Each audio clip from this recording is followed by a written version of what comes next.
Hello students, आज हम maths में चैप्टर 9 कंटिन्यू करेंगे। लास्ट क्लास में हमने पढ़ा था पॉलीगन्स के बारे में, पॉलीगन्स एंड उसकी डिफरेंट टाइप्स ऑफ शेप्स जो होती हैं पॉलीगन्स की, एंड एक्सरसाइज करी थी 9.3।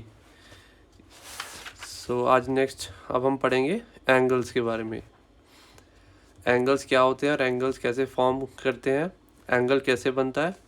Look at the following figures, each figure shows two rays O A and O B. ये टू रेज दी हुई हैं, ओ ए एंड ओ बी, ये दो रेज हैं। अब सेकंड इमेज में क्या है, ये दोनों रेज अलग अलग एंगल्स में, ये स्ट्रेट है हॉरिजॉन्टली एंड ये डायगोनल रे है। अब ये जॉइन नहीं है, लास्ट फिगर में इन दोनों रे को क्या किया, जॉइन कर दिया यहाँ। तो ओ ए ओ बी, ओ जो ये वर्टेक्स बन गया एक, तो इसको हम क्या कहते हैं, angle. In the first two figures, endpoints of the rays stay separate, but in the third figure, endpoints of the two rays meet to form a figure having two arms and one vertex. Such figure is called an angle. जब दो raise एक vertex बनाती है ये, और इसकी क्या है, टू आर्म्स, ये आर्म्स हो गई और ये वर्टेक्स हो गया, तो इसको कहते हैं हम एंगल। ठीक है। A figure formed by joining two rays at their initial point is called an angle. जब भी कोई दो रेज हो गई उसकी जो इनिशियल पॉइंट से हमने ज्वाइन किया दोनों को, तो वो क्या कहते हैं, उसको हम angle. The two rays which meet to form the angle are called the arms of the angle. तो जो दो रेज होती हैं जब वो मीट करती हैं एक पॉइंट पे और वो एंगल फॉर्म करती हैं, जो उन रेज को क्या बोलते हैं, आर्म्स ऑफ द एंगल। ये हो गई, ये दोनों आर्म्स है एंगल की। Then the point where the two rays meet is called the vertex. तो जहाँ पे दोनों रेज मीट करती हैं उसको क्या बोलते हैं, वर्टेक्स ऑफ द एंगल। ये हो गया वर्टेक्स।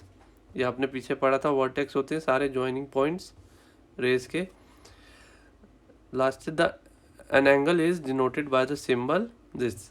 तो ये है एंगल का सिंबल। ठीक है। In the figure given above O A and O B are the arms of the A O B and O is the vertex. ये ऊपर जो फिगर है इसमें ओ ए ओ बी तो आर्म्स, इसकी आर्म्स है। आर्म्स किसकी है, इसकी ए ओ बी की। ये एंगल फॉर्म क्या हो रहा है, ए O B, and O A O है, O point is vertex. When you raise your fingers to make a V sign, open a book or see the hands of a clock, you see a gap. This gap denotes an angle. अब ये figures आपको दिए हैं, आप fingers जब ऐसे करते हैं तो ये वी शेप में, ये क्या है, ये भी एक एंगल है। यहाँ पे वर्टेक्स है और ये रेज आर्म्स हो गई। ऐसे ही इसमें कैलेंडर है, ये जो यहाँ से जा रही है दोनों ट्रायंगल में, तो ये आर्म्स हो गई और ये वर्टेक्स, ये एक एंगल फॉर्म कर रहा है। ऐसे ही ये हैंड्स है क्लॉक के। अब ये 3 o'clock है, तो ये आर्म एंड ये आर्म, तो ये एक राइट एंगल फॉर्म कर रहा है 90 डिग्री। ठीक है। अब आगे बढ़ते हैं, नेमिंग एन एंगल। अब एंगल को कैसे नेम करते हैं, an angle can be named in two ways. दो तरीके से हम एंगल को नेम कर सकते हैं। ये सारे एंगल्स दिए हुए हैं। अब एंगल ए, और ये सिंबल डाल के ए लिख सकते हैं हम इसको हम, क्योंकि ये वर्टेक्स पे जो होगा वो उसको हम एंगल ए बोलेंगे। जो भी वर्टेक्स पॉइंट होगा उसी को एंगल बोलेंगे। इसमें क्या होगा, एंगल एक्स, और सिंबल डाल के एक्स लिख सकते हैं कैपिटल में। ऐसे ही इसमें एंगल पी हो जाएगा। और दूसरा तरीका क्या है, we can use 3 capital letters marked on the arms and vertex to name an angle. While naming an angle, vertex should always come in the middle. तो ये दूसरा तरीका जिससे हम एंगल लिख सकते हैं, इसमें एंगल CAB, यानी जो हम आर्म्स और वर्टेक्स का होगा पॉइंट्स, उसको हम डिनोट करेंगे कैसे, एंगल CAB। और जो वर्टेक्स का पॉइंट होगा वो हमेशा सेंटर में आएगा जब भी हम एंगल लिखेंगे। इसको CAB भी लिख सकते हैं और BAC भी, एंगल CAB और एंगल BAC। ऐसी सेकंड में क्या है, एंगल ZXY या वाई एक्स जेड, एक्स हमेशा सेंटर में आएगा दोनों के। ऐसे ही पी इसमें सेंटर में एंगल आर पी क्यू और एंगल क्यू पी आर। ठीक है, आपको नेमिंग करना आ गया है, एंगल आपको पता चल गया क्या होते हैं एंगल्स और नेमिंग करना। अभी नेक्स्ट एक्सरसाइज है 9.4। तो बहुत इजी चैप्टर है ये भी, फटाफट हो जाएगा आपका। फर्स्ट क्वेश्चन क्या है, name the arms and vertices of the following angles. अब इसमें आपने आर्म्स को और वर्टिसेस को नेम करना है। तो फर्स्ट में ये एंगल है, एंगल क्या है, बी ओ ए या ए ओ बी एंगल। अब इसमें आपने आर्म्स और वर्टिसेस बताने। आर्म्स कौन सी है इसमें, आर्म्स लिखेंगे ओ बी एंड ओ ए।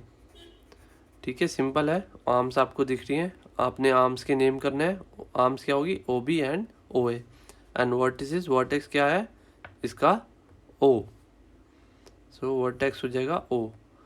ये तो आपके हो गए आर्म्स, ये हो गया वर्टेक्स। ऐसी सभी फिगर्स के आर्म्स एंड वर्टेक्स आपने नेम करने हैं। नेक्स्ट है, name the following angles using the points on the arms and vertex. अब ये जो पॉइंट्स दे रखे हैं और आर्म्स पे और वर्टेक्स पे, इनको यूज़ करके आपने एंगल का नेम देना है। फर्स्ट में क्या हो जाएगा, ये एंगल वाई एक्स जेड, ये आप सिंबल डालेंगे ऐसे, एंगल वाई एक्स जेड। और क्या लिख सकते हैं इसको, angle Z X Y, Z X Y. और क्या कर सकते हैं उसको हम, एंगल एक्स, एंगल एक्स, खाली ये भी लिख सकते हैं, ये सारा कैपिटल में लिखना है। ये वर्टेक्स पॉइंट है तो एंगल एक्स, और क्या नेम सकते हैं, Y X Z and Z X Y. ऐसे ही इन्हीं सब के आपको एंगल्स के नेम करने।